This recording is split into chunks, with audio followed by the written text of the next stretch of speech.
Oi, gente, vamos voltando, retomar nossa atividade.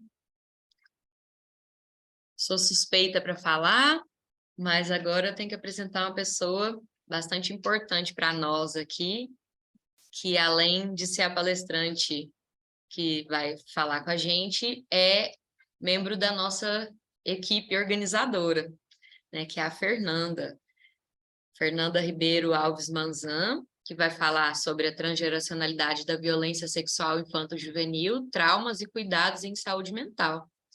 Fer já está aqui preparada e ela é psicóloga pela Universidade de Uberaba, mestra em Psicologia e Família pela Universidade Federal do Triângulo Mineiro, aqui de Uberaba, especialista em saúde mental, tem MBA em Psicologia Jurídica, com ênfase em perícia psicológica, atua no SUS há mais de 10 anos, já atendeu no serviço hospitalar, na atenção básica, na secundária, e atualmente é gestora clínica do CAPS Infanto Juvenil aqui da cidade. Além disso, também a presidente do CESAM, né, que é a empresa que está organizando esse evento. Então, gente, é uma honra, né, receber a Fernanda como palestrante desse evento. Ela tem uma bagagem muito grande para contribuir com a gente. Então, Fer, por favor, faça as honras.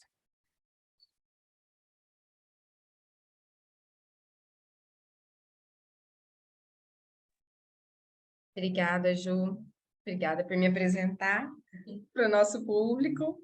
E assim, com grande ansiedade, muito nervosa, muito ansiosa por estar aqui palestrando, né? A primeira palestra que eu dou para o CESAM nos nossos congressos.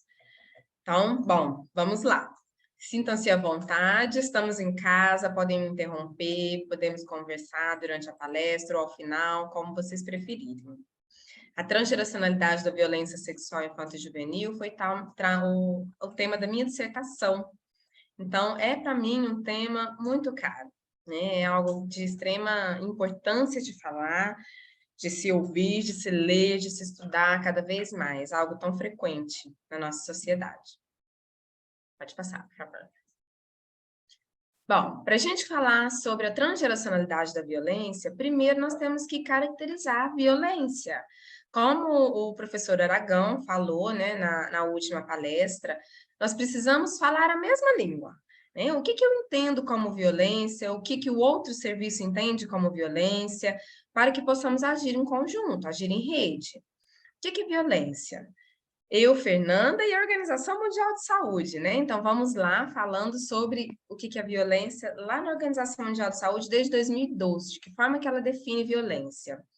É o uso intencional da força física, ou do poder real, ou da ameaça, contra si próprio, contra outra pessoa, ou contra um grupo ou uma comunidade, que resulte ou tenha qualquer possibilidade de resultar em lesão, morte, dano psicológico, deficiência de desenvolvimento ou privação. Ou seja, a violência aqui não é somente aquela violência física que deixa hematomas, vai muito além, né? O conceito de violência vai muito além. Se fala de poder, se fala de ameaça, a violência contra o outro, a violência contra si. Então, tem muitas questões envolvendo violência. Pode passar. O que seria violência física? Lá na Lei 13.431, que foi publicada em 2017, a violência física é entendida como toda ação que é infligida à criança ou ao adolescente, que ofenda a sua integridade ou saúde corporal ou que lhe cause sofrimento físico. Nós estamos falando aqui da violência sexual infanto-juvenil. Então, eu vou trazendo aqui a legislação que vem falar sobre isso, sobre a criança e sobre o adolescente. O que são essas questões, né? O que caracteriza uma violência física? Algo que deixa um hematoma, né? Aquilo que é visível aos olhos de qualquer um. Murros, tapas, agressões, queimaduras, objetos quentes, objetos cortantes, apertos, né? O uso da força física. Eu uso o meu corpo para ferir a outra pessoa. E geralmente essa violência, ela deixa hematomas, então ela é facilmente identificada. Pode passar. Violência psicológica. É toda ação ou omissão que causa ou que visa causar dano à autoestima, à identidade ou ao desenvolvimento da pessoa que sofre. Todos esses xingamentos que vocês veem aí nessa imagem, né?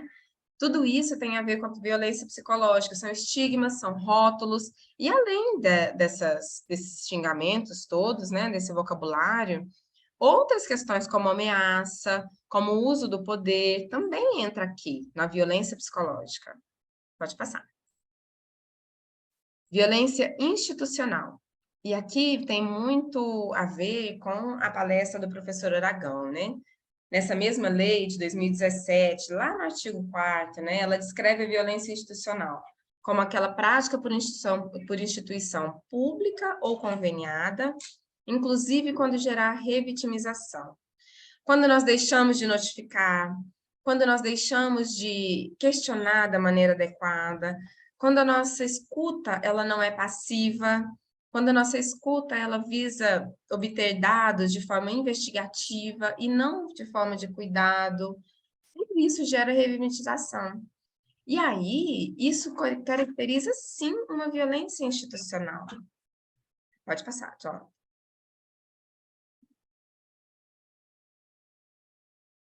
Violência sexual. Né? Agora nós entramos aqui nessa parte mais delicada. O que seria violência sexual? Primeiramente, ela tem sido encarada como um grave problema de saúde pública. E ela é caracterizada pelo Ministério da Saúde como sendo todo ou qualquer ato ou jogo em relações homo ou hétero, no qual os agressores estão em estágio de desenvolvimento mais adiantado do que a criança ou adolescente.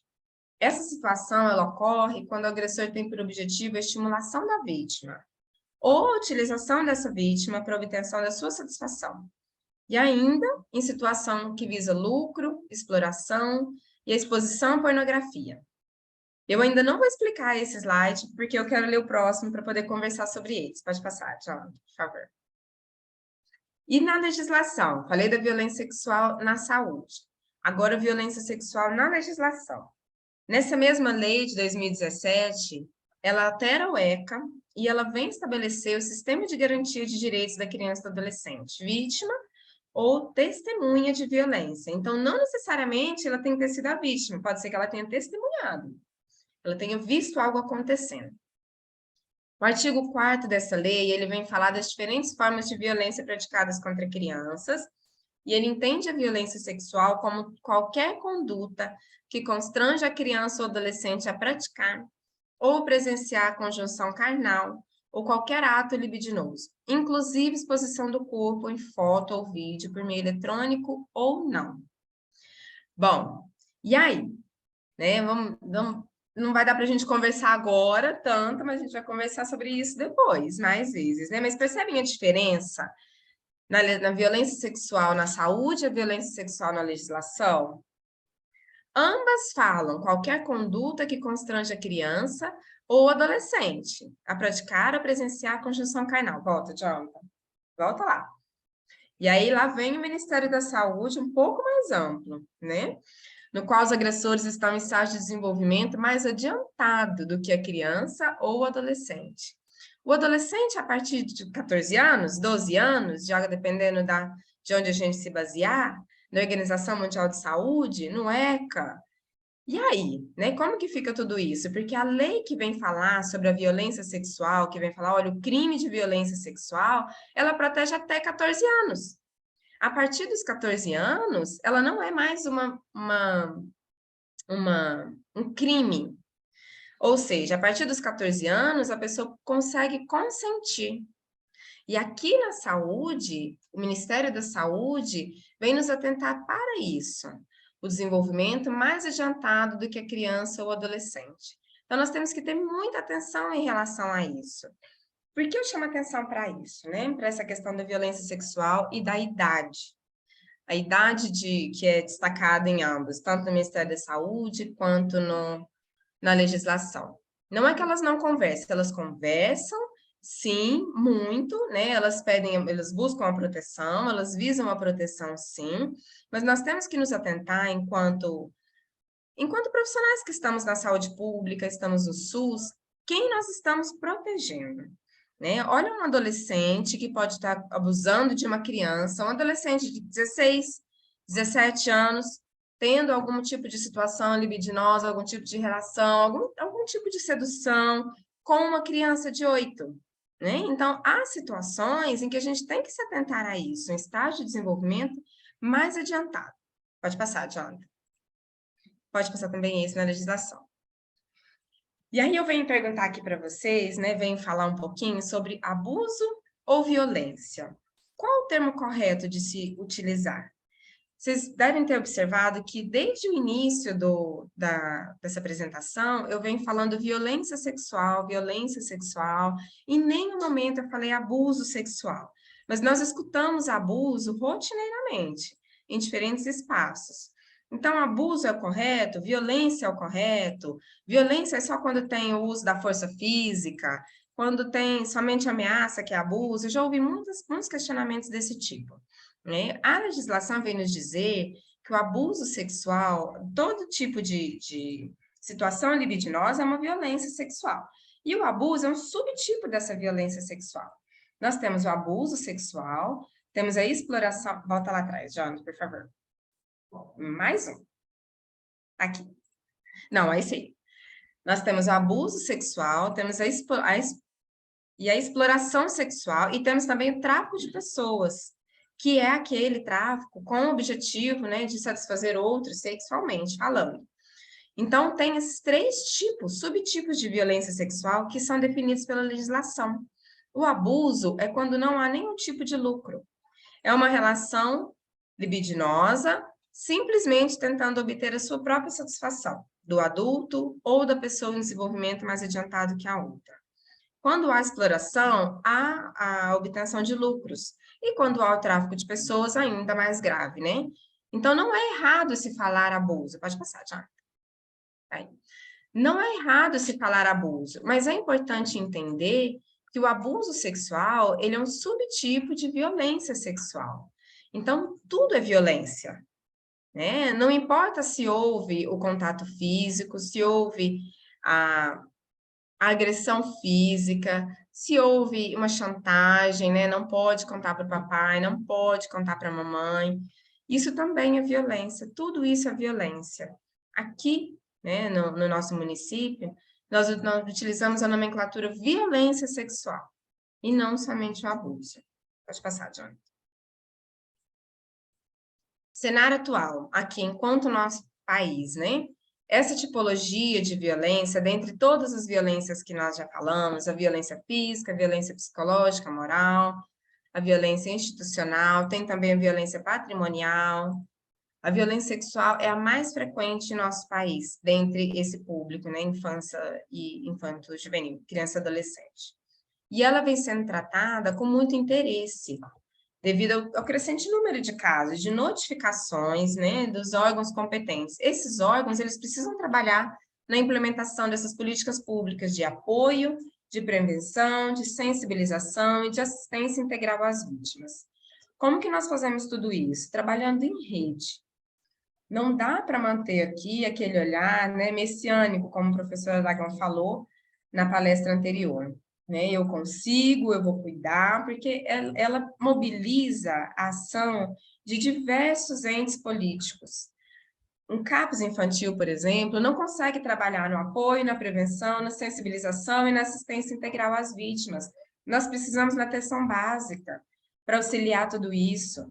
O SUS, sozinho, o Sistema Único de Saúde, também não consegue. Nós precisamos do SUAS, Sistema Único de Assistência Social. E aí, quem mais nós precisamos? Precisamos também da escola, da educação, precisamos do judiciário, né, na investigação e garantindo todos os direitos dessa criança. Então, são muitos os entes públicos, muitos os órgãos públicos que precisam trabalhar frente a uma demanda como essa. Então, ela vem sensibilizando os profissionais que estão na área, que estão no SUS, e nesses outros sistemas também, exatamente por essa razão. Em 2017, trago aqui dados um pouco mais antigos, mas que não mudou tanto assim. Pelo contrário, né? Quais são os 3 tipos de violência sexual? Volta lá, Jonathan, por favor. Vamos conversando, que eu gostaria que ficasse bem fixos para vocês. Mais um. Mais um. Isso. O abuso sexual, a exploração e o tráfico de pessoas. Esses três tipos são subdivisões de violência sexual. O abuso quando não visa lucro, a exploração quando visa lucro e o tráfico de pessoas quando há o sequestro, né, e envio dessa pessoa para este fim. Pode passar. Passa de novo e de novo aqui. Tem se verificado um aumento nas violências sexuais contra crianças. Olha, lá em 2017, os últimos dados que eu coloquei aqui, 64% contra crianças e 83% contra adolescentes. Lá, se comparado em 2011. Se, por um lado, os agredidos, em sua maioria, são do sexo feminino, 74% de crianças, 92% de adolescentes. Por outro lado, a prevalência dos agressores é do sexo masculino e com vínculo familiar com as vítimas. O que nós vivemos durante a pandemia, né? E aí estamos aqui nesse momento pós-pandemia e precisamos falar sobre isso também. O que nós vivemos durante a pandemia? Estávamos todos dentro de casa e muitas vezes essas crianças e esses adolescentes dentro de casa e com seus agressores. Então, olha que situação dificílima foi vivenciada nesse momento de pandemia. E mais, e falo mais, né? E agora, e sem ser notificada, e sem chegar aos órgãos públicos, sem serem encaminhadas para os diversos entes, né, agentes públicos, para poder cuidar. Pode passar, Jonathan. O trauma e a sintomatologia. Até agora eu vim caracterizando o que é violência, o que é violência sexual, e como que o nosso país se encontra em relação à violência. Agora vamos falar sobre o trauma de viver numa situação como essa. Pode passar. Essa violência, ela é um desafio para os profissionais que atendem essa demanda, né? A violência sexual.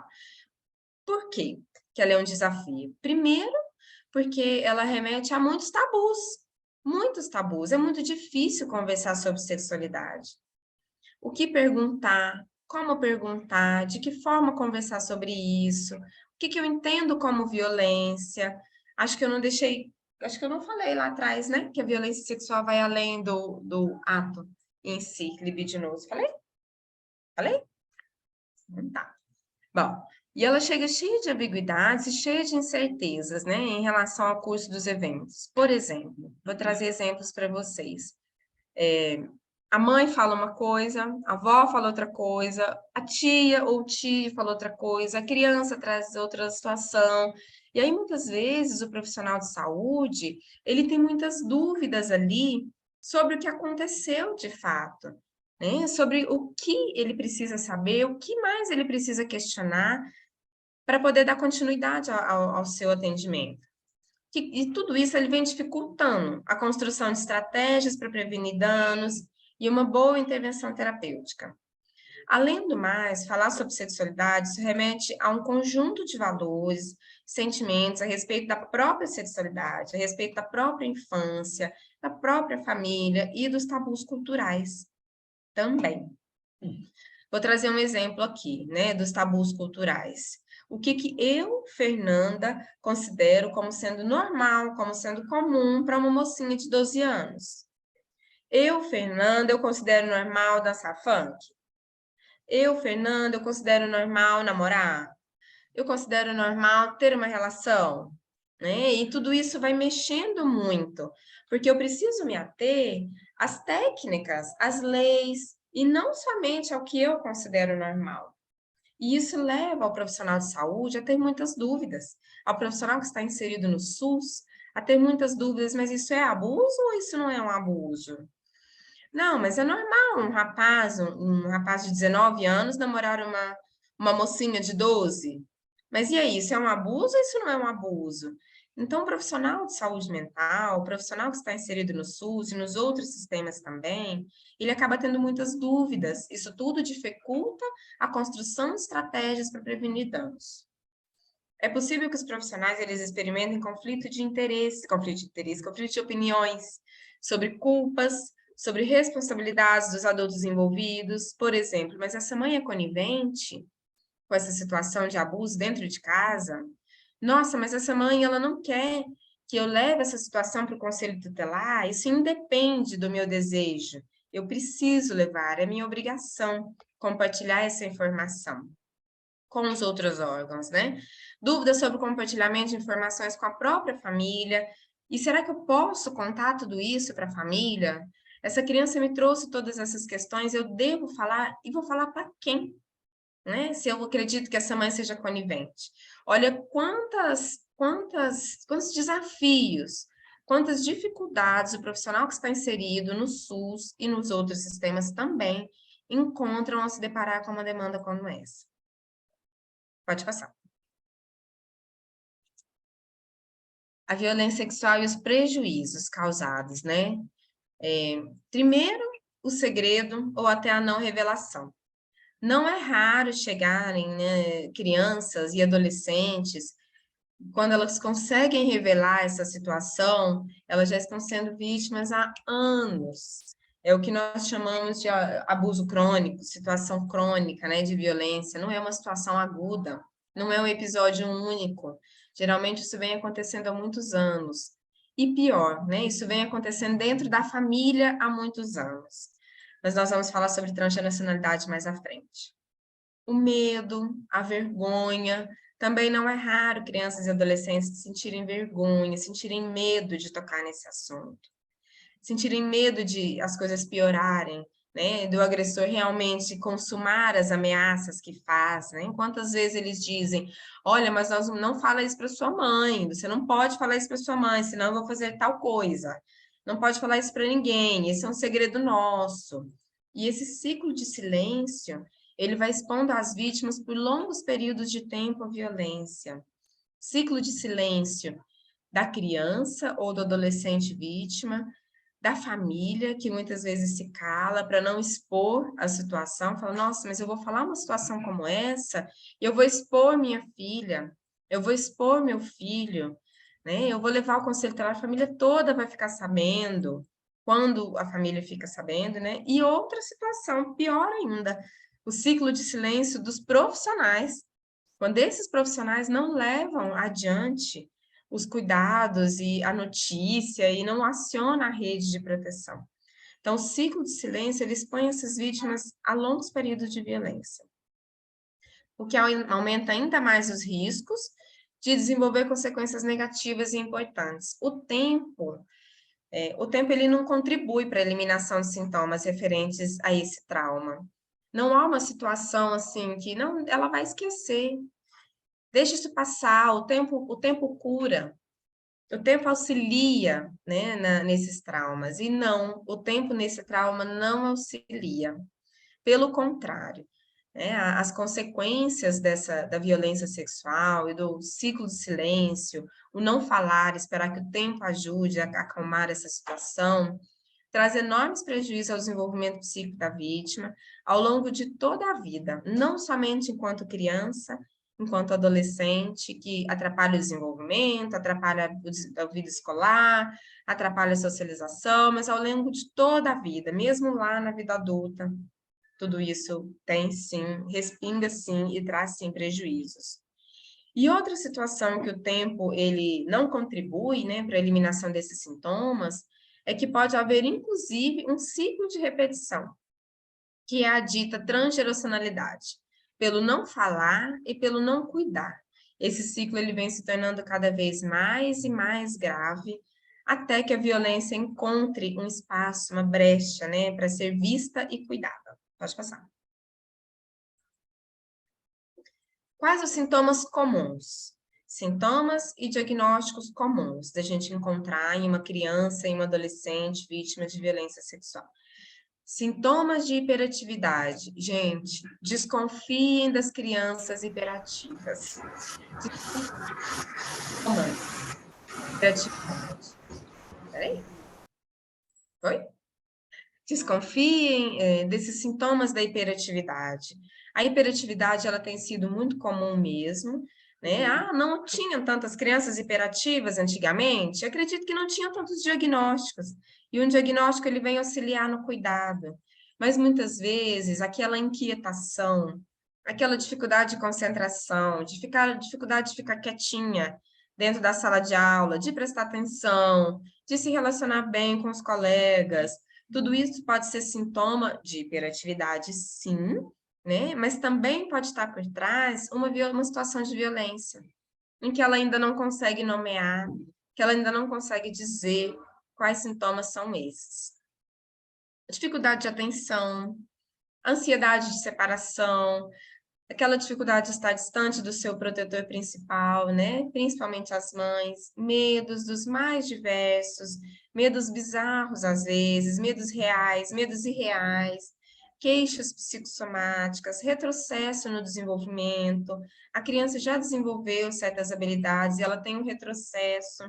Algo muito comum na criança pequena, a criança antes dos seus 10 aninhos, às vezes até mais, mas o mais comum antes dos seus 7, 8 aninhos, né? Ela já desbravou, ela já dorme sozinha na cama, e ela, de repente, volta a fazer xixi na cama, volta a fazer xixi na roupa, volta a ter que dormir com os pais, ou com a mãe, ou com o pai. Então, é uma habilidade que ela já havia conquistado, ela já havia desenvolvido, e há um retrocesso. A reencenação do trauma, através de brincadeiras, através de jogos repetitivos, reencenação com coleguinhas, com primos, com outros familiares, brincando com essas situações, repetindo isso de alguma forma. Já houve situação dentro do SUS, né, de receber uma criança de 8, 9 anos que estava com brincadeiras sexualizadas com outra criança de 4, 3 anos. E aí, essa criança de 8, 9 anos é uma criança abusadora? Da criança de 3, 4 anos? Olha como é polêmico, né, esse tema da violência sexual. Na verdade, se tratam de duas vítimas, né? É uma vítima reproduzindo o que ela viveu com outra criança. Então, são duas crianças necessitando de cuidados.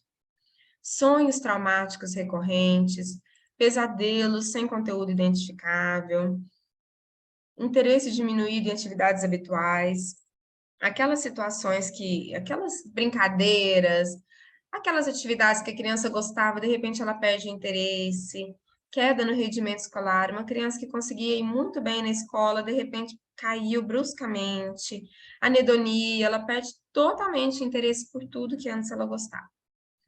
Uma coisa muito importante, não se deve olhar para esses sintomas e fazer uma relação de causa e efeito.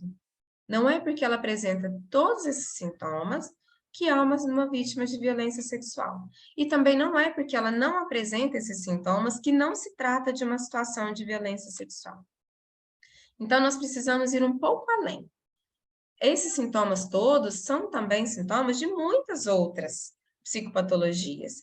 Isso aqui eu trago para vocês para mostrar aquilo que é comum de encontrar na clínica. O que é muito comum de encontrar na criança? Essas questões da hiperatividade, dificuldade de atenção, tudo isso que eu já falei. E além de tudo isso, no adolescente, de forma bem mais grave, também é comum se encontrar a automutilação e a tentativa de autoextermínio, além de sintomas psicóticos, que são delírios, alucinações.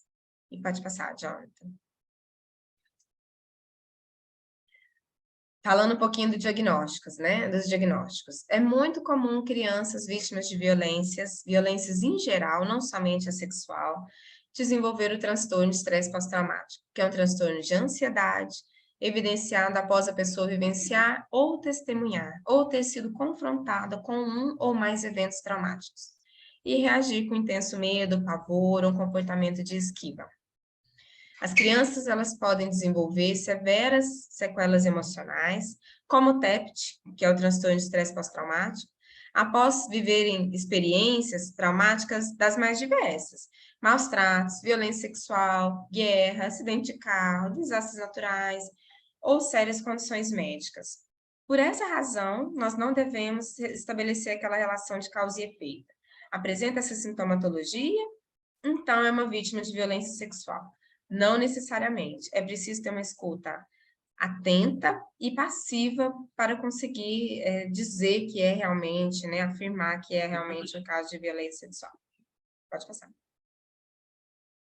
a família e a transmissão psíquica. Pode passar. Então, nós já falamos sobre o que é violência, caracterizamos os tipos de violência, conversamos sobre o abuso sexual ser um subtipo de violência sexual, que é quando não há o desejo de obter lucro, outros subtipos de violência sexual há o desejo de obter lucro, né? Conversamos sobre sintomas comuns na criança, no adolescente também. Conversamos também sobre diagnósticos comuns e agora vamos conversar sobre família. Bom, a família, ela transmite valores, ela transmite costumes, ela transmite crenças, mitos, legados. É na família que há a construção da afetividade, as primeiras relações que nós temos, elas acontecem dentro da família. Grande parte do que aprendemos também é transmitido por nossa família. A família, ela traz para nós aquele sentido de pertencimento. Aquilo que nós carregamos, né, da nossa família, ela nos faz pertencer a algum lugar, a uma instituição. E levar essa transmissão de costumes, de valores, também traz esse sentido de pertencimento. Sabe que a família não transmite somente coisas boas, ela transmite também coisas ruins, costumes ruins, dificuldades e legados também. Pode passar. E aí eu venho aqui falando para vocês a diferença entre a transgeracionalidade e a intergeracionalidade. Por que isso, né? A transmissão psíquica, ela é real, ela acontece independente do nosso desejo, independente do que nós queremos ou não transmitir para os nossos filhos, queremos ou não carregar conosco dos nossos pais, ela acontece. Sabe aquela famosa fala assim das famílias? Ah, fulano puxou isso do pai. Não, ela é igual ao pai, ela é igual à mãe. E isso realmente é muito comum e muito presente na nossa fala e nos nossos comportamentos.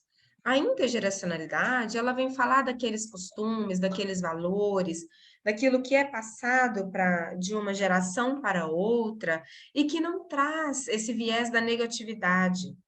Existem famílias de médicos, existem famílias de psicólogos, famílias de empreendedores e empresários, usando aí a profissão como algo que é passado de uma geração para outra. E existem também famílias de vítimas, né? Uma situação de violência sexual que aconteceu com a avó, que aconteceu com a mãe, que acontece com a filha, ou que aconteceu com a mãe, acontece com o filho, né? Então, assim, essa transgeracionalidade, ela vem falando exatamente desse viés da negatividade. Aquilo que é passado de uma geração para outra, com esse viés da negatividade, do difícil e daquilo que é indizível, né? É bem essa a palavra mesmo. Do indizível, do que não pode ser dito, que não pode ser vivido novamente. E por que uma geração passa isso para outra? Porque não há o cuidado. Não há o cuidado daquele familiar, então ele não consegue lidar com aquele trauma dentro dele. Se ele não consegue lidar com esse trauma dentro dele, ele por muitas vezes não consegue de forma habilidosa auxiliar o seu familiar na geração seguinte. Vou trazer um exemplo muito simples e comum de se ver dentro das famílias, vítimas de violência. Uma mãe que chega com sua filha, vítima de violência sexual, e na conversa, na anamnese inicial, fala, olha, mas eu vivi isso também, e eu tô aqui, eu sobrevivi, e ela também vai sobreviver. É uma forma de naturalizar a situação de violência, né? De entender que aquilo passa. E, na verdade, não se está olhando para aquela situação com sofrimento e nem levando ela ao cuidado que precisa ter. É muito comum de se escutar isso. Outra situação muito comum, além dessa banalização e dessa situação de violência, é o não cuidado, porque eu não consigo falar sobre isso. Eu não consigo falar sobre sexualidade com os meus filhos, eu não consigo prepará-los para se proteger. Eu não consigo dizer a eles o quanto é importante o cuidado com o próprio corpo. Sabe aquele famoso questionamento assim, e quando meu filho me perguntar de onde vêm os bebês, o que que eu falo? Olha que coisa simples dentro das famílias e que precisa ser conversado, né? A diferença do corpo humano, do homem, da mulher, e a educação sexual, ela começa dentro de casa. Então, quando eu tenho dificuldade para falar sobre sexualidade, para falar sobre corpo humano, eu também não consigo preparar o meu filho ou filha para lidar com isso, né? E por muitas vezes essa violência ela se repete e se repete. Outra situação comum de se encontrar é que eu me acostumo com a violência quando eu sou uma vítima de violência. E por muitas vezes eu busco relações violentas. Nossa, que absurdo pensar isso, né? Mas eu já sofro violência de um lado e eu vou buscar situações violentas, né? Relações violentas? Sim, porque aquilo é comum, aquilo me é comum, aquilo me é natural. Então, por vezes, eu não consigo sequer identificar que se trata de uma violência. Estamos no momento em que falamos de. Qual que é aquele termo, gente? Relações abusivas, né? Relações abusivas. Relações abusivas, muitas vezes, a pessoa que está ali vivendo, ela demora anos para entender que ela vive uma relação abusiva. E quem está fora de uma relação como essa, é tão fácil de perceber, é tão comum de falar, nossa, mas o fulano vive uma relação abusiva, né? E como que ele não percebe tudo isso? Porque ele tem dificuldade para lidar com aquilo, porque aquilo pode ser natural. Então, é aí que entra a transmissão psíquica, né? A intergeracional, aquilo que é passado de uma família para outra, mas sem esse viés da negatividade, aquilo que é transgeracional, ambas atravessam as gerações. E aquilo que é transgeracional, que tem sido muito discutido no meio científico por esse viés da negatividade. Aquilo que atravessa uma geração para outra sem que haja o desejo. A intergeracional, né? Por mais que ambas possam ser inconscientes, são. Eu venho aqui falando do viés psicanalítico, mas nem todos os pesquisadores da transmissão psíquica são psicanalíticos, são psicanalistas e têm esse viés psicanalítico. Então, existem muitas discussões a esse respeito. Pode passar para a próxima, por favor. Os primeiros cuidados nos diferentes serviços. Pode passar. Falamos sobre a transgeracionalidade e agora vamos falar sobre o cuidado em saúde mental. Estou trazendo aqui um exemplo de fluxo, de quais órgãos devem ser acionados, né? Podem e precisam atuar numa situação como essa, e para exemplificar como a saúde e o SUS não dá conta disso sozinho. São demandas complexas e nós precisamos muito de outros equipamentos. Ó, aqui no município onde residimos, nós temos esse fluxo, em que é dividido em até 72 horas e após 72 horas. Por quê? Porque se pensando em profilaxia, se pensando nas doenças sexualmente transmissíveis, se pensando no muito que ainda se pode fazer em até 72 horas. Mas digo para vocês que o mais comum não é até 72 horas. O mais comum é após 72 horas, que é aquela situação de abuso, de violência sexual crônica. Então, pode passar, Jonathan, por favor.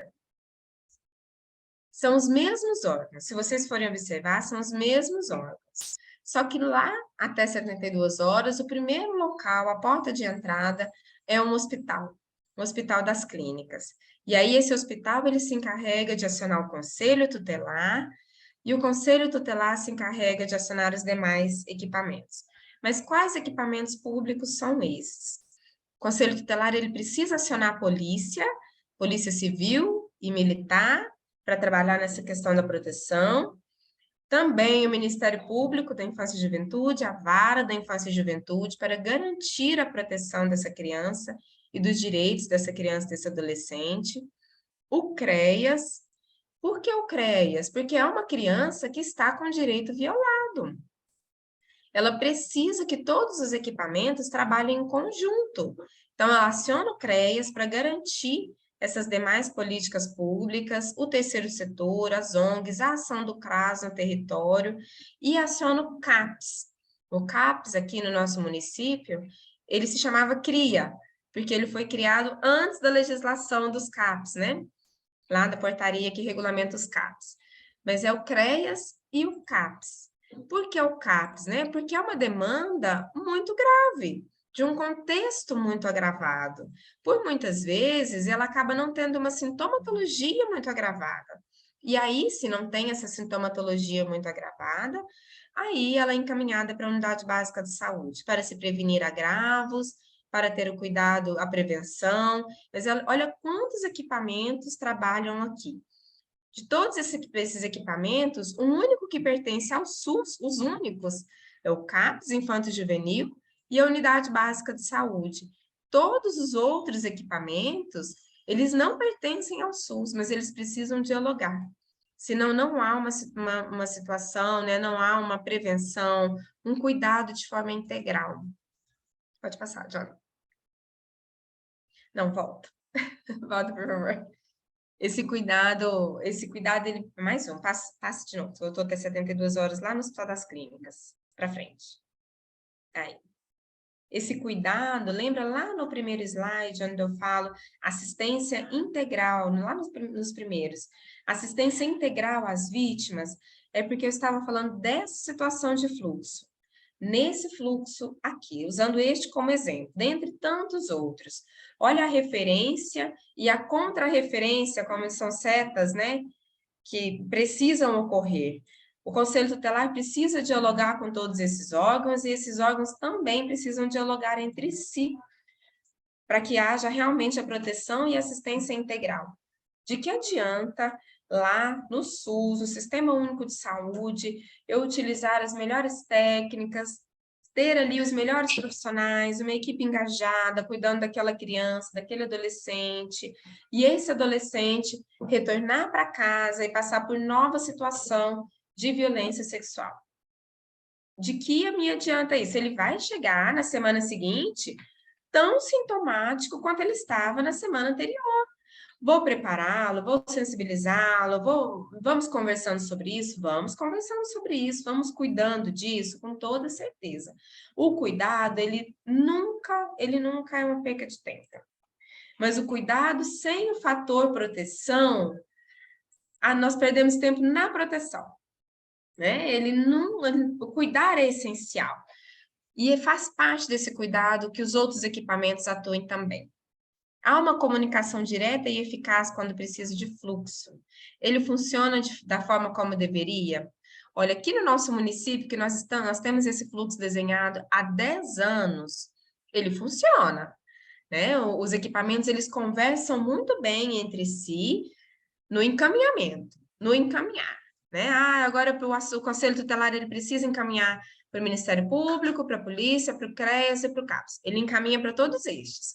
E aí há referência e há contrarreferência, por e-mail, por meio de memorandos, por meio de ofícios, isso acontece muito bem. Na chegada da criança até esses equipamentos. Hoje o nosso município está ficando gravado aqui, né? O nosso município ele avançou muito na chegada da criança até esses equipamentos e na continuidade desse trabalho e na continuidade dessa assistência. Nós ainda precisamos avançar. Muito, né? Mas nós vamos chegar lá, nessa parte. Pode passar. Passou? Uhum.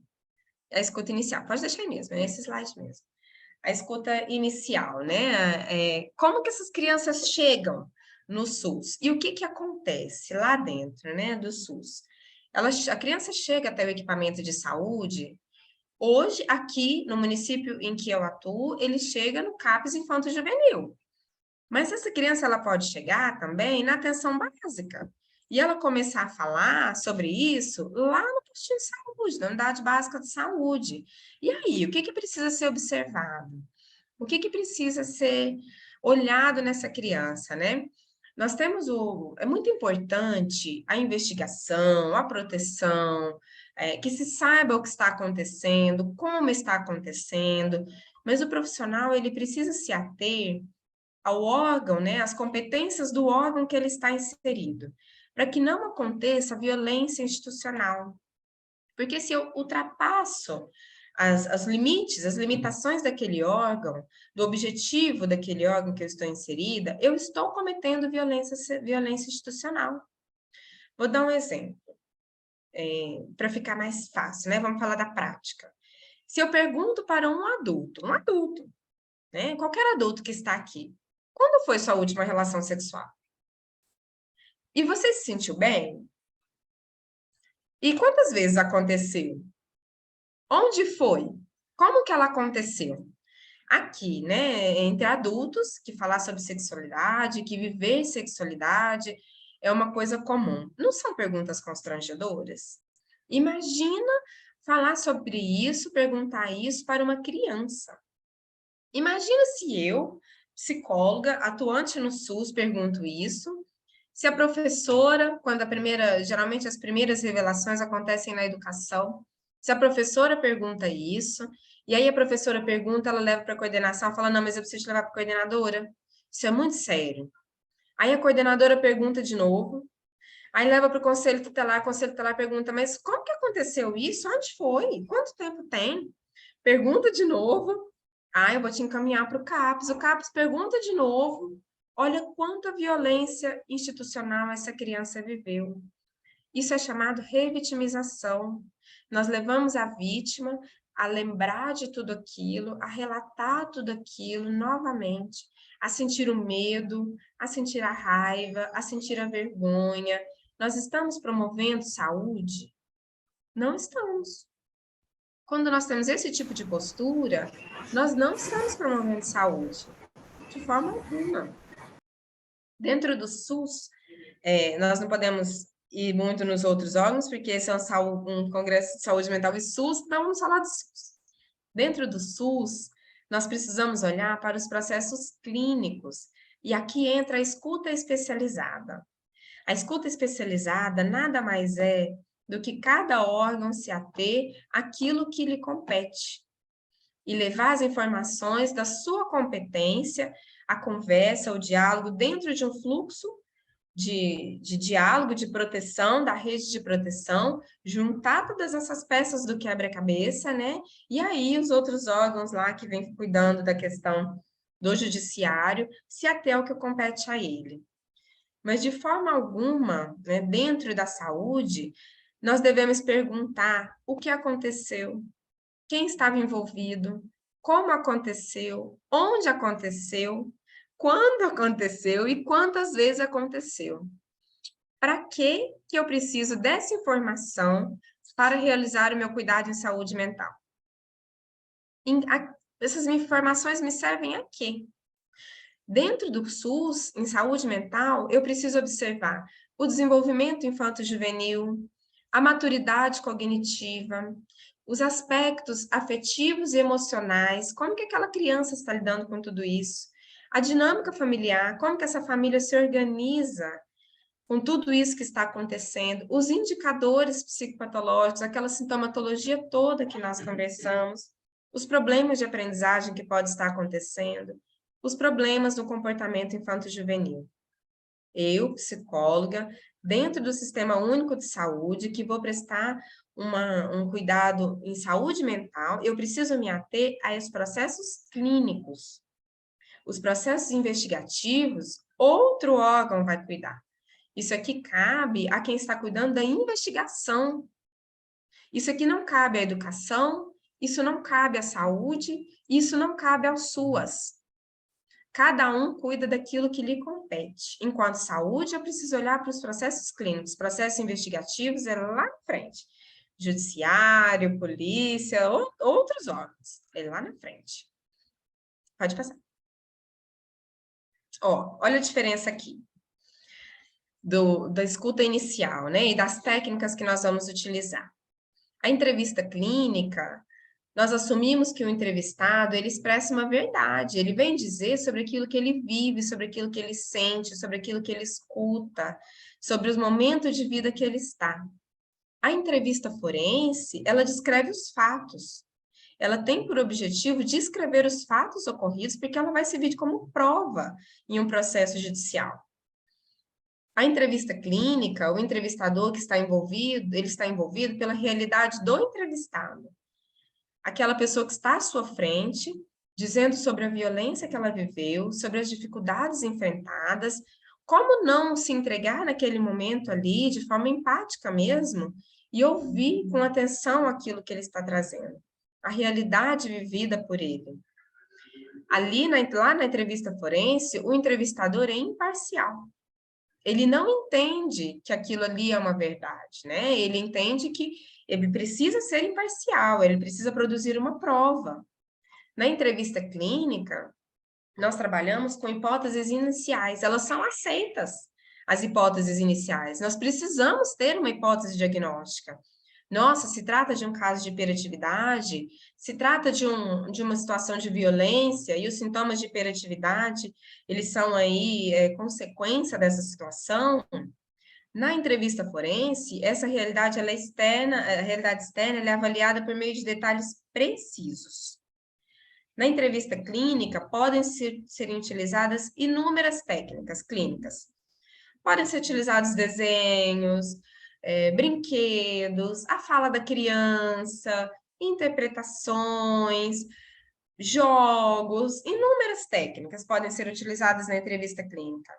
Na entrevista forense, tem o Protocolo Brasileiro de Entrevista Forense. Não sei se vocês aqui conhecem, mas é um protocolo com perguntas objetivas, padronizado para a realidade da infância e da adolescência, muito bem construído, mas que vai dar embasamento para a produção de um documento que é uma prova. A escuta especializada, ela não tem por objetivo a produção de provas. A escuta especializada que acontece dentro dos órgãos, né, de proteção, da rede de proteção, CREAS, CRAS, Unidade Básica de Saúde, CAPS Infanto-Juvenil, que às vezes acontece, né, em outros equipamentos também, que tem o profissional que dá conta de realizar essa escuta especializada, ela não tem por objetivo a produção de provas. Ela tem por objetivo o cuidado de acordo com o que aquele órgão tem para oferecer, né? E aí a junção de todas essas escutas é que vai auxiliar o judiciário também.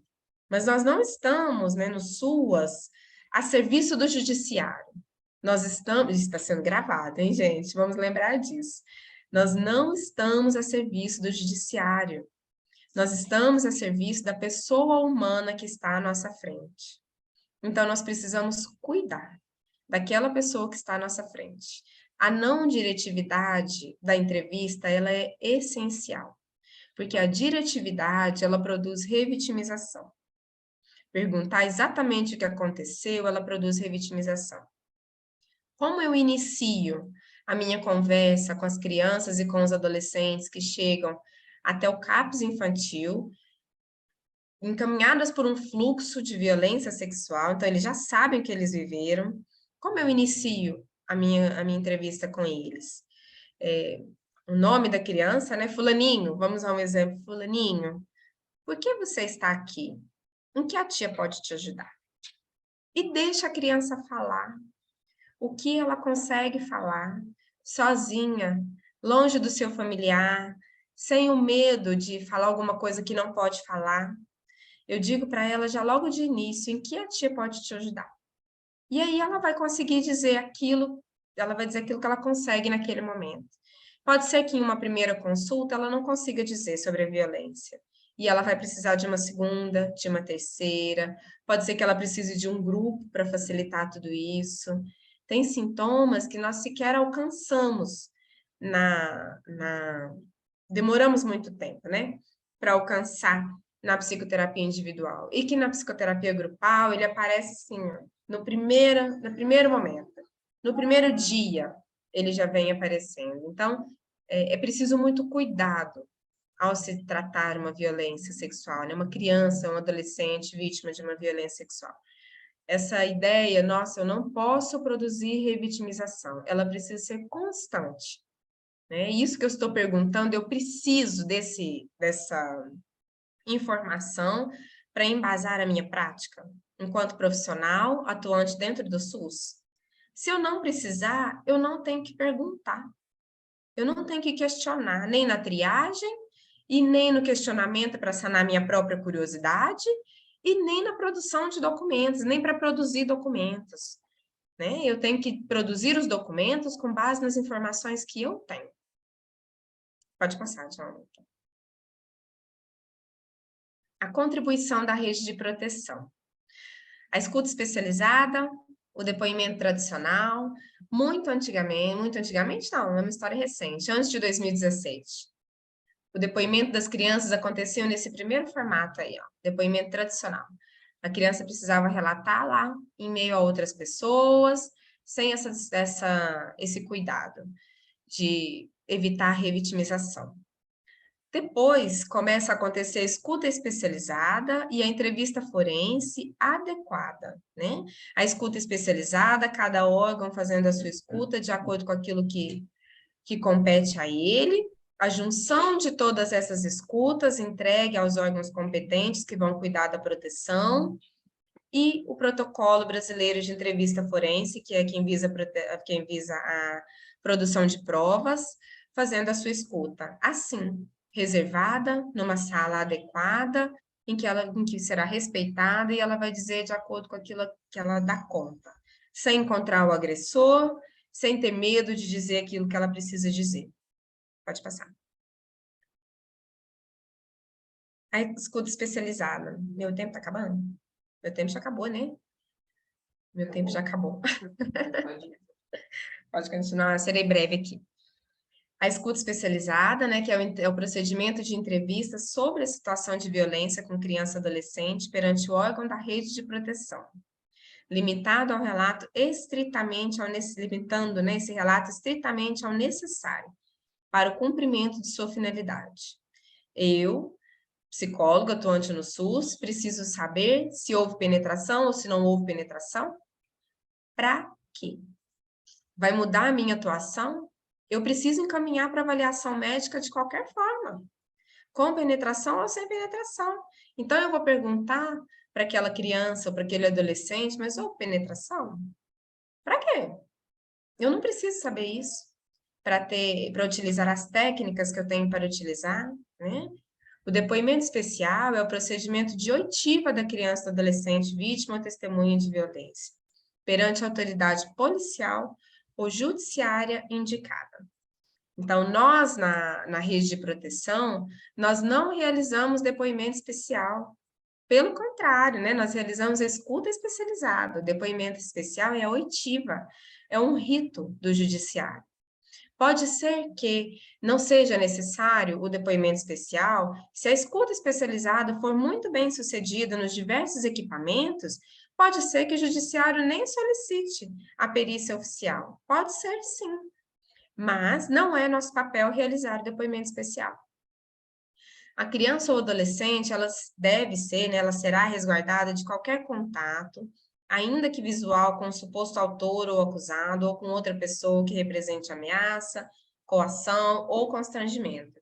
Essa lei, ela vem resguardar que a criança, ela precisa e ela tem o direito de falar sobre isso, né, e de não ter nenhuma coação, nenhum constrangimento, que não seja na frente desse agressor, que ela não cruze com esse agressor pelos corredores. A escuta especializada e o depoimento especial, eles devem ser realizados em local apropriado e acolhedor. Bom, o depoimento especial, ele vai ser regido pelo protocolo que eu já falei lá atrás. Pode passar. O cuidado em saúde mental. Nossa, ainda tem muita coisa, mas eu vou ser breve. Pode passar. Eu tinha muito o que falar ainda sobre todos esses cuidados aqui, né? Mas o meu tempo está acabando e eu não posso ultrapassar tanto. O que é muito importante o profissional de saúde mental que está inserido no SUS, ele se ater? Avaliar essa demanda, levantar essa sintomatologia, se há comorbidades, se não há comorbidades, né? Esse é o papel do profissional inserido no SUS, olhar para questões de saúde mental. Enfim, levantou toda essa sintomatologia, até aqui estamos ainda na escuta inicial. E aí? O que nós precisamos cuidar depois disso, né?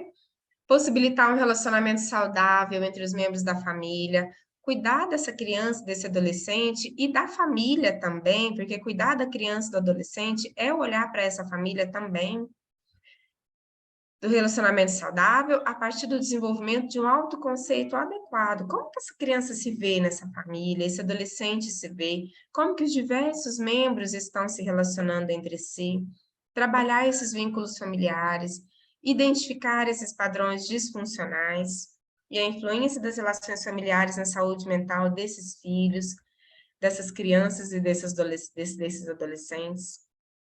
Trabalhar o autoconhecimento, as relações interpessoais, fortalecer a autoestima, a autonomia, trabalhar o manejo de estados emocionais difíceis, a regulação emocional, o desenvolvimento de comportamento pró-social e a empatia, facilitar o desenvolvimento de uma postura resiliente de enfrentamento às dificuldades da vida, minimizar o sofrimento provocado pela violência e vulnerabilidade, fortalecer os vínculos familiares, auxiliar na construção de novas formas de enfrentamento, nem a naturalização da situação de violência é saudável e nem a superproteção é saudável.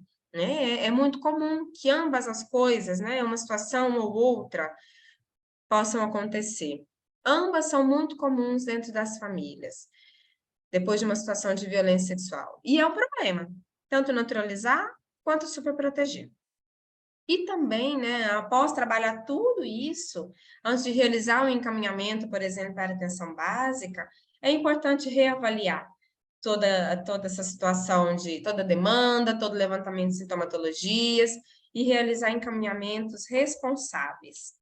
Que aquele empurra-empurra que foi falado, né, na palestra anterior, dentro de um possível fluxo, esse empurra-empurra precisa ser muito evitado, e ele só é evitado quando há encaminhamentos responsáveis. Pode passar. Bom, essas aqui são as referências, tudo que a gente foi utilizando para montar esses slides e para trazer tudo isso que eu trouxe para vocês. E é isso, né? E pode passar, John, pode fechar. Fechou não. Agora, acho que eu não preciso de mediação. Vou seguindo, conversando com os congressistas. Mas o que foi trazendo aí de questionamentos, vamos conversando. Bom, eu queria agradecer a equipe Cezanne por me permitir conversar sobre isso, né, que é tema da minha dissertação, um tema que eu gosto tanto de ler, de aprender, de conversar, de cuidar. Estranho, né, gostar de violência, mas não é da violência que eu gosto, é de ver a superação das crianças, ver elas reconstruindo. Bom, vou desligar meu microfone, então. Te passo a palavra? Posso ir lendo?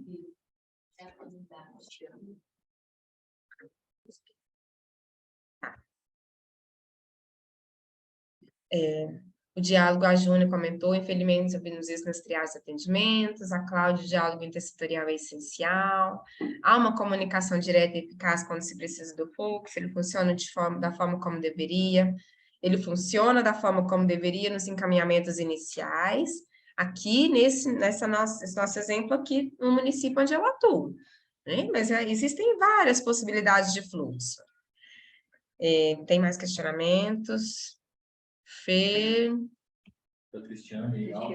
Cristiane Alves, Fê, já ouvi refletindo sobre esse tema de abuso sexual de crianças e adolescentes em outros espaços. Posso te dizer que é sempre um privilégio aprender com você. Ai, que gracinha! A forma cuidadosa que aborda o assunto, com tanta riqueza, nos fortalece enquanto rede de atuação cada vez mais especializada e cuidadosa. Obrigada, Cris. Perguntas de curiosidade são desnecessárias ao cuidado em saúde, verdade, verdade. Pelos diversos serviços que já atuei, tive contato com muitos relatos de transmissão psíquica e intergeracional. John quer perguntar? Peraí que eu vou fechar o áudio, John. Eu acho que foi pensando inicialmente quando você fala sobre instituições e sobre violência institucional, pensando também relacionado à violência sexual, como que a gente estando dentro de uma instituição, pode conversar com aquela instituição para deixar claro que, por exemplo, naquele local pode ter uma violência institucional, principalmente com violências sexuais, evitando a revitimização daquelas crianças.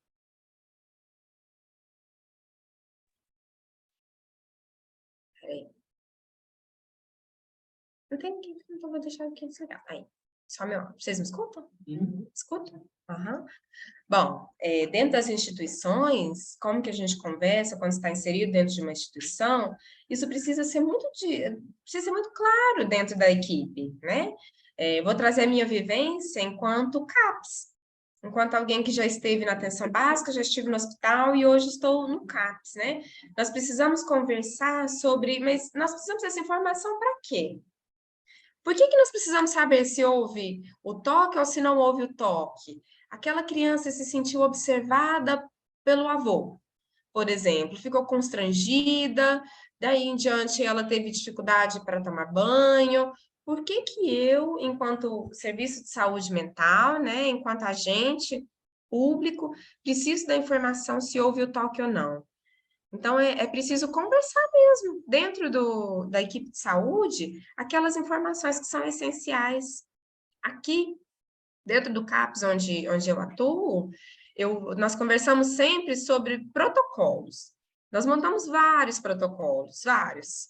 Né? Aquilo que é essencial se perguntar, aquilo que nós precisamos montar enquanto relatório, as informações que nós precisamos incluir no relatório, aquilo que nós precisamos levantar de demanda para passar para o colega que está no serviço social, o colega da psiquiatria, o colega da enfermagem.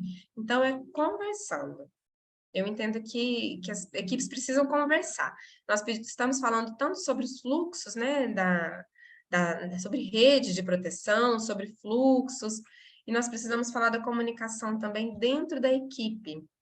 A professora Luísa falou sobre isso, o professor Aragão também falou sobre comunicação, de que adianta eu trabalhar, né, como uma enfermeira ao meu lado, se eu não tenho uma comunicação com essa enfermeira. De que me adianta estar ali ao lado, trabalhando com assistente social, e não consigo dialogar com ela sobre aquilo que me é necessário, aquilo que não é necessário para a minha atuação. Então, eu preciso dizer para ela mesmo, olha, assistente social, enfermeira, eu não preciso saber se houve penetração.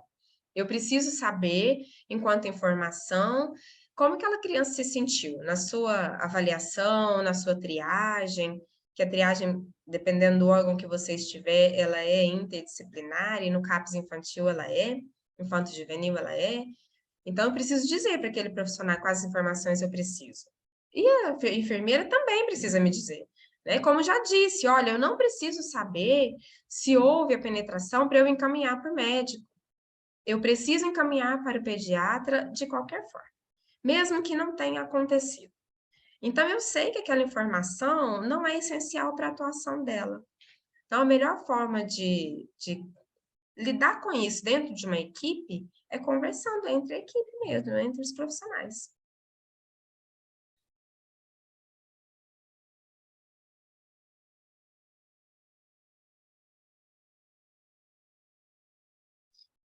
Fer, nós temos um comentário da Sara, que queria que você falasse mais sobre que tipo de intervenção deveria ser feita para adolescentes que abusam de crianças, porque são vítimas também, né? É interessante, né, que a Fernanda, o Jonathan, nós temos uma experiência, né? A Fernanda ainda está no CAPS Infanto Juvenil, e infelizmente é uma realidade mais comum do que a gente gostaria, né? Jovens, adolescentes que abusam de crianças, né? São os responsáveis, né?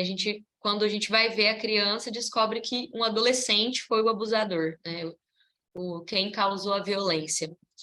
E também são vítimas, né? Porque ainda são menores de idade, ainda precisam do cuidado. E como que a gente precisa realizar o duplo cuidado, porque às vezes os dois estarão no mesmo serviço. E aí a Fer vai poder dizer melhor, né? Porque ela se mantém nessa atuação e é um melindre complicado, né, de lidar, né? Vou desligar aqui para você poder contar um pouco mais disso.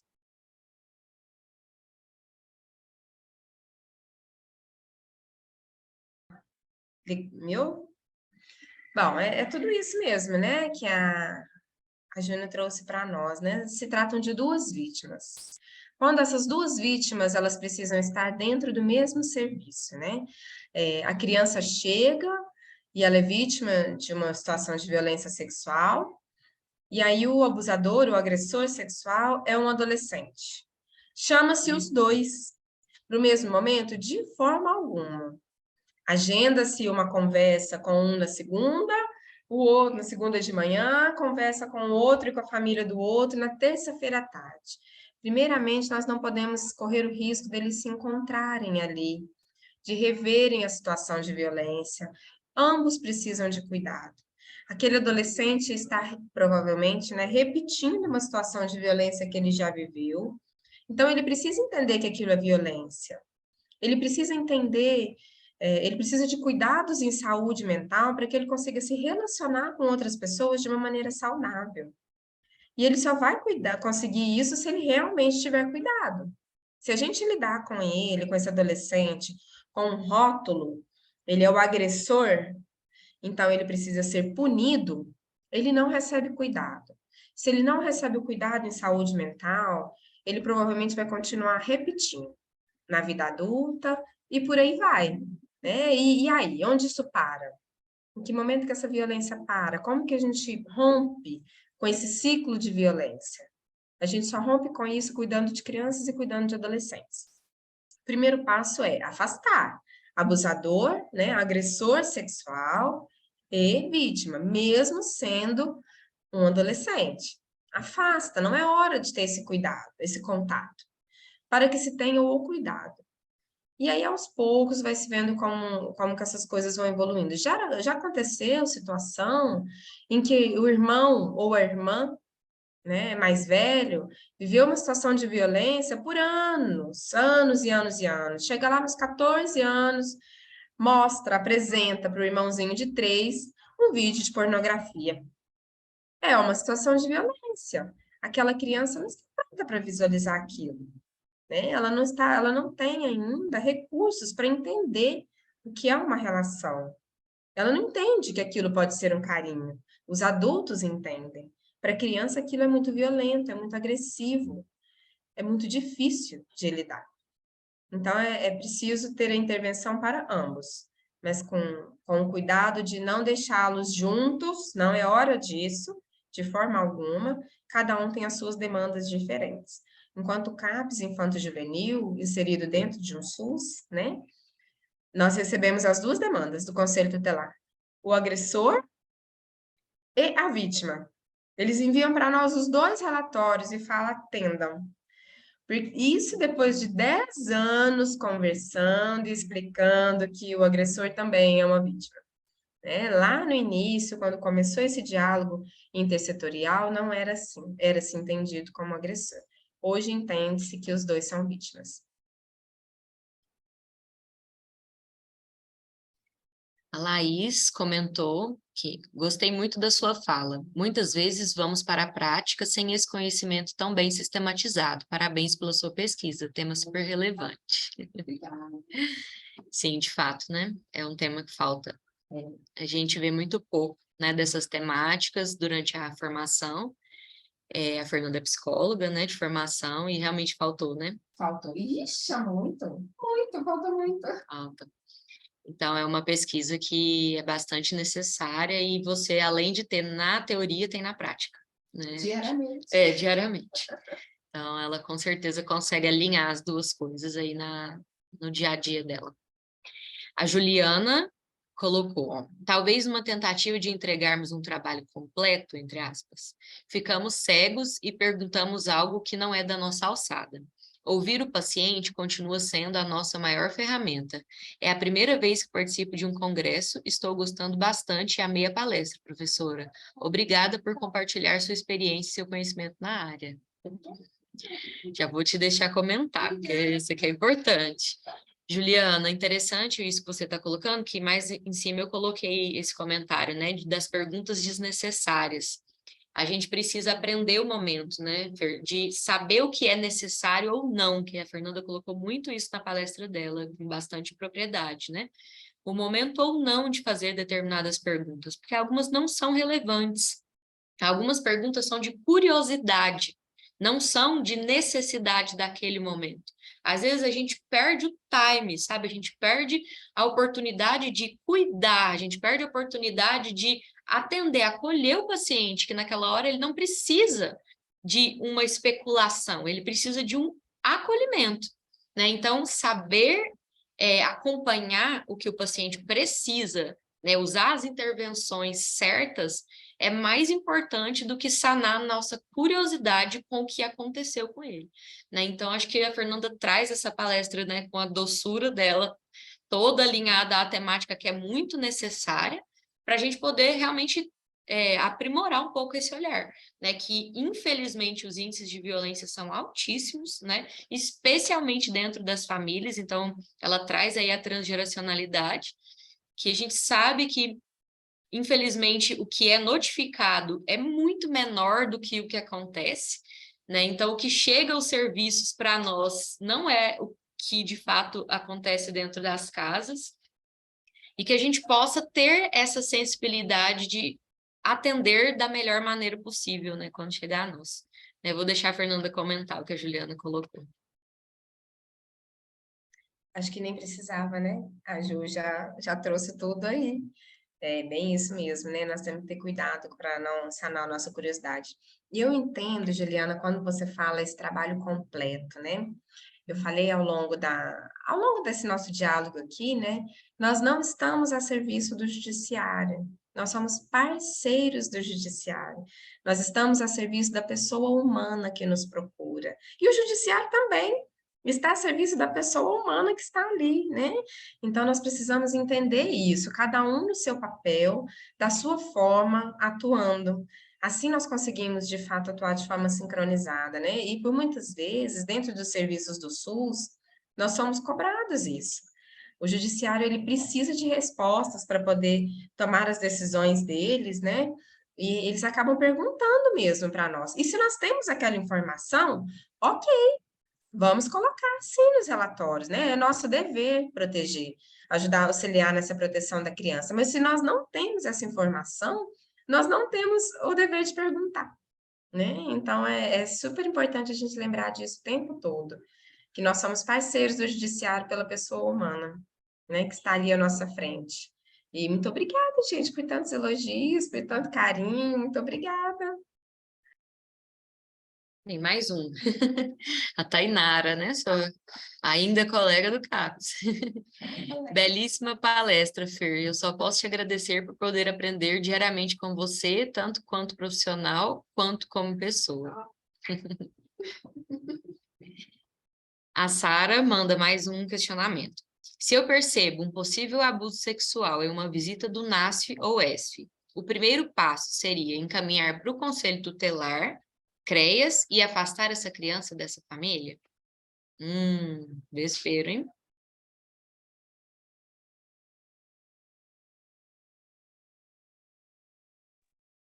O primeiro passo é conversar com a sua equipe. Primeiro passo, né? Você estando no NASF, que é o Núcleo de Atenção à Saúde da Família, já estive auxiliando uma equipe de saúde da família. Geralmente o NASF ele dá o suporte para várias equipes de saúde da família. O primeiro passo é conversar com a sua equipe de saúde da família, buscar essa criança para o atendimento e notificar. A notificação é compulsória. Nós não notificamos situações em que nós temos certeza. A notificação é sobre uma situação possível. E aí nós vamos notificar. Nosso papel não é investigar se aquela criança é vítima de violência sexual ou não. Você convidando aquela criança, aquela família, para um cuidado em saúde mental, você vai observar todos aqueles processos clínicos, através da entrevista clínica, e vai levar a sua escuta, que ela é passiva, para o Conselho Tutelar, sim. Né? É um primeiro passo. Olha, aqui há uma suspeita. Então, vocês sigam com os procedimentos que são necessários. E o Conselho Tutelar saberá conduzir, sim. Mas o primeiro passo é chamar para um cuidado em saúde mental, conversar com a sua equipe, notificar, porque a notificação é compulsória, então independe da nossa vontade.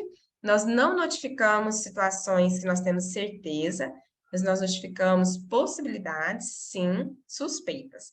Tanto que na ficha de notificação está escrito suspeita, não é situação de violência sexual, é de suspeita. Então, olha como a própria ficha vai nos ensinando essas coisas. Nós não temos o poder de afastar uma criança da família enquanto SUS. Nós não fazemos isso. E nós também não indicamos isso. Nós encaminhamos para o órgão competente fazer. Nós oferecemos cuidado em saúde mental. Nós podemos até orientar a mãe, depois de todo o processo, né? O processo, não no processo judicial, não, mas todo o trâmite que ela vai passar, nós podemos até orientar a mãe, pai, cuidador principal, seja lá quem for, avós, tios, tia, não sei. Cuidador principal, evita esse contato, isso não é positivo, faz ela relembrar, mas isso lá na frente, né? Aqui, nessa primeira suspeita, não cabe a nós psicólogos. Até porque, dentro de uma equipe de saúde da família, você está no território, tem vínculo com aquela família, né? Você vai colocar uma situação, olha, eu vou denunciar para o conselho tutelar. Não precisa disso, né? A notificação, ela é compulsória e a denúncia, ela pode acontecer de forma até, como que fala? Quando não tem, ou não identifica? Anônima. Até anônima ela pode acontecer, né? Então, assim, eu vejo que tem muitos profissionais que falam, nossa, mas tenho muito medo, porque o agressor vai vir aqui e vai me ameaçar. Eu nunca vivi uma situação de uma ameaça de um agressor. Nunca vivi. Porque quem denuncia não é a psicóloga Fernanda. Quem denuncia é o serviço que está denunciando, né? Não a psicóloga Fernanda. Quem faz a denúncia é a UBS fulana, né? O que faz a denúncia é o CAPS Infanto Juvenil. Então, o possível agressor vai vir e denunciar, ameaçar todos, né? Então, quem faz a denúncia é a equipe toda. Tá bom? Então, primeiro passo, traz para atendimento, faz a sua avaliação clínica e faça a compulsão, né, a notificação compulsória, e depois produza o seu documento para auxiliar os outros órgãos, com as informações que você tem. Não precisa ficar com investigação, deixe os outros órgãos da investigação atuar. Muito compreensível essa angústia, né? É uma pergunta de angústia. Tipo, e se afastar, né? E se tirar a criança, para onde ela vai, né? São receios que a gente que trabalha com pessoas vulneráveis, né? Porque se a gente pensa em pessoas em situação de violência, a gente pensa em vulnerabilidade, né? E a partir daí, entendo o questionamento, quando eu brinquei, né? Um vespeiro, realmente a gente se sente, eu faço o quê? Né? Eu faço o quê primeiro? Mas a gente tem que lembrar que existe um caminho, né? Existe um protocolo, existe algo a ser feito, e a Fernanda sempre traz isso muito claro, né? É um roteiro, um caminho que sugere, indica o cuidado e a proteção, né? Para isso, né? Para, de alguma maneira, ajudar para que diminua o risco, diminua o dano, e não que se retire, não que se cause mais transtorno, mas que pelo menos diminua aquilo que já está danoso, né? Já está vitimizado. Evite que o mal aumente, né? Pelo menos de alguma maneira. Posso fazer um comentário? Claro, e tem mais. Ele é muito polêmico. Posso ligar lá? Liguei já. Né? Sara, e assim, aproveitando o seu questionamento aqui, eu entendi que não é isso que eu vou dizer, mas eu vou aproveitar seu questionamento. Olha como essa temática mexe conosco, mexe com os nossos tabus culturais. E se afastarem as crianças dessa família? Mas e se essa família, se essa criança for abusada uma vida inteira? Né? E se essa criança for estuprada mesmo, né? Uma vida inteira? Como que fica? E se essa mãe ou esse cuidador principal, ele não tiver a menor noção de que isso está acontecendo? Né? Às vezes, as famílias elas precisam se reorganizar mesmo. E nós vamos conversar sobre isso no próximo congresso, né? Essa reorganização, essa família como potência e também como potencial mesmo de cuidado ou também de adoecimento. Tudo depende de como essa família se organiza. Então, ela precisa se reorganizar para oferecer o cuidado que a criança precisa. Ela precisa de ajuda. E por muitas vezes essa ajuda vem nesse formato, falar, olha, se você não tomar uma atitude, o conselho tutelar, né? Se você não tomar uma atitude, mãezinha, mãe, você pode perder a guarda da sua criança, da sua filha. E aí essa mãe leva aquele susto, fala, nossa, mas então isso é muito grave mesmo, né? E a gente já viu isso acontecer em casos como aqueles que a mãe fala, não, mas eu também passei por isso e estou aqui, estou viva. Tive minha família, trabalho, superei, né? Não entende a gravidade da situação, né? Eu entendi que essa pergunta não é isso, você está falando de política pública mesmo, e aí eu aproveitei para falar dos nossos tabus culturais, né? E o quanto nós temos que nos ater a técnicas e protocolos para lidar com essa demanda. Senão, nós nos vemos misturados com tudo isso, machucados, muito feridos e com aquela visão missionária, né? Que o Aragão trouxe tanto, meu desejo de realizar tudo e não podemos. Então, somos muito limitados, né? Precisamos trabalhar em rede. Temos mais uma pergunta aqui da Andreia. Uma dúvida. Um adolescente maior de idade se relaciona com uma menor de idade, também adolescente, que entende o envolvimento como uma relação amorosa e a mãe como violência. Como abordar? Outro vespeiro, né? Violência é um tema muito polêmico, violência sexual mais ainda. Um adolescente maior de idade, talvez recém-adolescente, vamos dizer assim, 19 anos, é um adulto. Né? Uma adolescente menor, 12 anos, é uma situação de violência. A lei nos diz que é até 14 anos que ela não consegue consentir. Após 14 anos, ela consegue consentir. Então, é preciso conversar com essa adolescente, é preciso abordar essa dinâmica familiar, né? É preciso avaliar essa discrepância, essa distância, né? Entre o olhar da mãe, o olhar da adolescente, porque tem muito a se cuidar aí. Não é somente da situação de relação sexual ou violência sexual, mas de uma relação mãe-filha. O que que uma entende, o que que a outra entende como sendo natural, como sendo saudável, e deve estar havendo aí uma relação de contínuas acusações, né? Então, a primeira coisa a se cuidar aqui é essa relação mãe-filha. A segunda coisa a se cuidar, né, também é observar essa questão da idade. Se é alguém que consegue consentir ou se é alguém que não consegue consentir.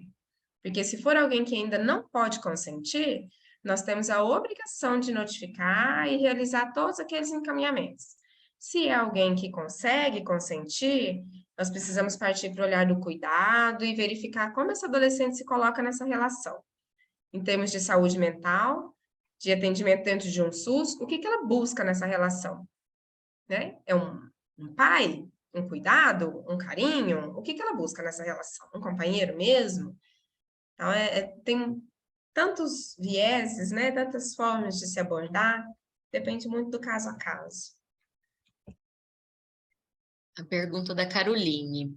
Quando falamos em transgeracionalidade, penso também dos adultos que praticam violência e que muitas vezes também carregam um histórico de violência e vulnerabilidade, e não tiveram um cuidado durante o seu desenvolvimento. Como é feito o cuidado com a família da vítima, uma vez que é muito comum que todos ali, adultos e crianças, sofram dessa violência transgeracional? Dá. Muito comum. Muito. Ó, eu e a Júnia, nós tivemos a oportunidade de criar no CAPS Infanto Juvenil um protocolo, em que havia momentos em que poderíamos cuidar da vítima e momentos que as famílias precisariam estar. É necessário conversar com a família. Mas aí é necessário trabalhar a família, é necessário cuidar dessa relação, sim, muito necessário. Mas pode ser que aqueles cuidadores também demandem questões individuais deles, né? Eles estejam ali projetando nas crianças, né? Vivendo essa situação transgeracional, mas ele precisa cuidar daquilo que é dele. Talvez ele precise da própria psicoterapia. Haverá, sim, momento em que ela precisa ser cuidado junto com sua criança, junto com seu adolescente, mas haverá momento em que ele precisa ser encaminhado para a psicoterapia dele. Né? Como cuidar disso? Falando sobre cuidado, sobre família, sobre relacionamento, sobre respeito, enfim, né? Depende muito do caso a caso. E quando você fala, né, da transgeracionalidade, carrega um histórico de violência e vulnerabilidade, é bem isso mesmo. A transgeracionalidade, ela vem trazendo isso, esse histórico, e vai passando de uma geração para outra. Uma forma de se interromper esse ciclo é cuidando da geração que está ali, agora, em suas mãos, né? Do caso que está à sua frente. E aí aquela geração tem a possibilidade, né? Tem a oportunidade de ser cuidada e romper com tudo aquilo. Mas, enfim, né? Precisamos de atuação sempre em rede para isso acontecer, gente. Essa família, ela precisa estar em outros grupos, né? Muito provavelmente em grupos de famílias, em outros espaços também, utilizando também outros equipamentos de saúde, do SUAS e de outros lugares. Mas é muita coisa. Acho que respondeu sim. Quando você fala do cuidado, né, de sair do individual, ir para o familiar, né, às vezes a gente precisa considerar que, em alguns casos, as pessoas vão precisar do atendimento psicoterápico individual, em alguns momentos vai ser necessária a intervenção familiar, e aí depende muito de qual é o foco. Então, quais são as queixas? Existe aí, precisa de uma reestruturação de crença, né, do que a pessoa pensa de si, como ela construiu a ideia de relacionamento, quais os padrões que ela tem, né, de relação, de convivência, né, o que ela entende como violência, o que ela entende como respeito, né, a Fernanda trouxe isso. Então, de alguma maneira, tem que ser reorganizada, uma reestrutura mesmo da forma como ela vai conviver. Existe algum transtorno mental associado, né, alguma sequela grave que precisa ser tratada não só na psicoterapia, que precisa de um atendimento interdisciplinar, né, tem que ver tudo isso. E a gente trabalhando em rede consegue, né? A Fernanda trouxe muito isso na palestra dela, os outros palestrantes também, e a gente vê que sem a rede a gente não avança, né? Ainda mais a violência, que é um assunto ainda infelizmente velado, né? Infelizmente velado. A gente sabe que é presente, a gente não consegue ver a violência sempre, né? Quando a gente consegue ver, é que ela já ultrapassou os níveis, né, absurdos, porque a violência que mais existe é a psicológica, que não deixa marcas evidentes, visíveis, né? Quando a gente consegue visualizar, é porque ela já ultrapassou os níveis possíveis e imagináveis. Então, infelizmente, a gente começa quando chega a nós, né? Quando é denunciado, né, de alguma maneira. Então, acredito que é por aí que a gente começa, né? Da forma que dá.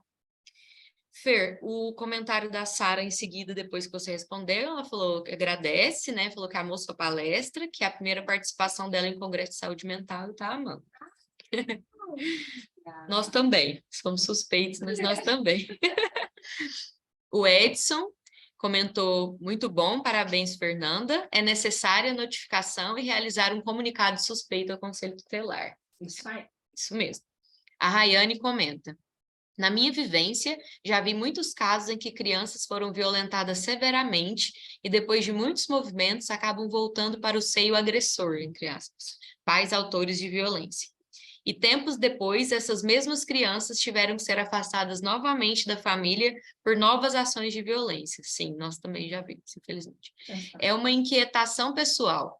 Tento canalizar a ideia de que a mudança de comportamento é possível, que pode deixar de ocorrer discursos e atos violentos a partir da reflexão e responsabilização, mas me inquieta que as crianças tenham que ser submetidas novamente a atos violentos, porque há uma rede que ainda é muito falha para promover a reflexão aos autores de violência. Nossa, falou que a gente sente também, né, Rayane? Vou falar por mim, a Fernanda também, já está aqui.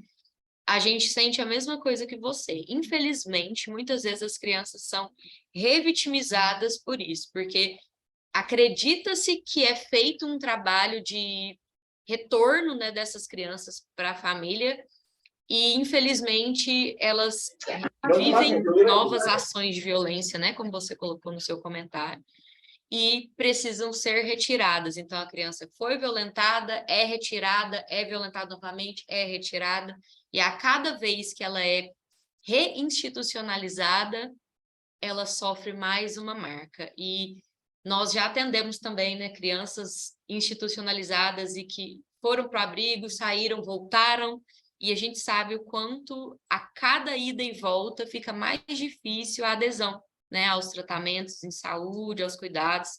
Enfim, Fer, É isso. comenta aí também alguma coisa. É isso. sem áudio, né? É isso mesmo, né? É uma angústia que nós vivemos, né? Quando a gente vê que essa criança volta para perto desses agressores e depois elas são retiradas novamente, voltam novamente, né? É o cuidado em rede, novamente, né? São os diferentes órgãos fazendo seu papel, dizendo, e o judiciário também fazendo o papel dele, né? Como também nós já vimos casos em que essas crianças não voltam, elas são retiradas, vão para abrigo e vão para adoção, e tem-se aí adoções bem-sucedidas. Mas é realmente uma inquietação pessoal, minha, compartilho com você, tá? Minha também. A Caroline te agradeceu, tá? E a Geisa comentou que muitas vítimas ainda não denunciam, às vezes pelo autor ser da família. Isso dificulta a ação dos profissionais e a inserção desse adolescente na vida social. Sim, acontece mesmo de muitas pessoas não denunciarem, tenho medo, né? A Fer colocou esse exemplo, né? Receio do que pode acontecer, de não ter algum apoio, de, né, ser vítima novamente. Infelizmente, é uma realidade bastante comum. Pessoal, nós queremos agradecer imensamente, né, a presença de todos vocês até agora, né, que nos privilegiaram aí com comentários, com questionamentos. Nossa proposta era justamente essa, né, trazer o máximo de horizontalidade possível, né, para esse congresso. Agradecemos a Fernanda, né, com a disposição de dividir o conhecimento dela com a gente. Um último comentário que chegou aqui do Edson. Aqui em Foz do Iguaçu, Paraná, com a pandemia, minhas colegas que atendem crianças na UBS descrevem que o abuso de crianças foi muito alto dentro da família. Estamos verificando a influência por ser tríplice, a fronteira tríplice. Olha, eu vou te contar, Edson, aqui em Uberaba também, né, o caso, né, aumentou muito depois da pandemia. E a gente está no Triângulo Mineiro, né? Eu não sei te dizer se é a influência somente por vocês serem fronteira, e sim, nós aqui, a nossa suspeita é o isolamento, né? Das crianças terem ficadas fechadas dentro de casa, né? Com os possíveis agressores, já que as pesquisas trazem que mais de 80% dos casos de violência acontecem dentro das famílias, violência sexual especialmente, né? Então, se eu puder sugerir, acrescentar esse viés à sua pesquisa e às suas indagações, sugiro, porque aqui no nosso CAPS, né, a gente teve esse recorte também desse aumento, tá? E agradeço demais, Geisa, Edson, Caroline, todo o pessoal que mandou pergunta, tá? Que participou, que está aqui até agora. Muitíssimo obrigada a todos. Por hoje, declaro encerrada a sessão do primeiro dia do nosso primeiro Congresso Nacional de Saúde Mental e SUS. Amanhã retornaremos às 8 horas da manhã com a segundo dia de palestras. Ficaremos no turno da manhã e da tarde, então, passando o nosso cronograma. De manhã teremos 2 palestras e no período da tarde duas palestras também, tá bom? Então, o período da manhã iniciamos às 8, período da tarde iniciamos a 1h, e ao final das palestras da tarde teremos a entrega das menções honrosas, então, dos melhores trabalhos que foram apresentados hoje pela manhã, tá bom? Muitíssimo obrigada a todos, bom descanso. Qualquer dúvida, estamos no nosso WhatsApp, no nosso Instagram, tá bom? Ficamos à disposição. Um beijo para todos, muito obrigada em nome de toda a organização. Podemos sim, vamos passar os temas, tá bom? Das palestras de amanhã. Vou passar aqui no chat. Obrigada, gente. Horário de Brasília, isso. Às 8 horas da manhã, horário de Brasília. E a abertura da sala a partir das 7h30. Coloca essa coisa aqui, ó, mas você já sabe que é de amanhã? É que eu tô com a cara aqui. Nós